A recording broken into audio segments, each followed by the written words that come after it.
أم سلمة فرد يوم تقول يوم حار،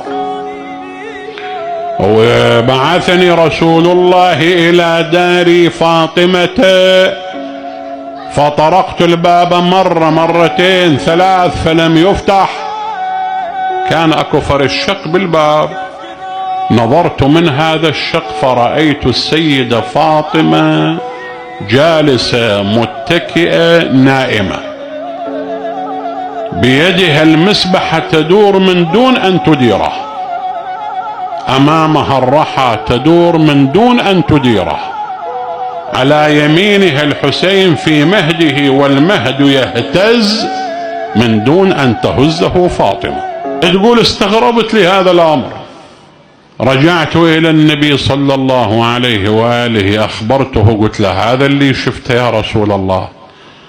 تقول ابتسم النبي قال يا أم سلمة أما علمت أن هذه فاطمة؟ هاي فاطمة مو شيء سهل. قلت له من الذي يدير الرحى؟ المهد من يهزه؟ المسبحة من يديرها؟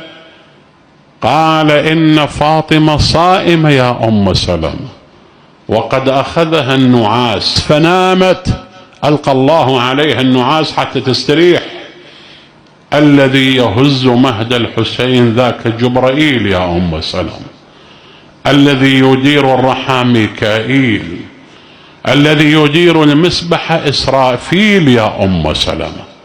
فاطمة التي كانت في آن واحد تدير الرحى بيديها وتهز مهد الحسين برجلها وتقرأ القرآن بلسانها وتفسره بقلبها وتبكي من خشية الله.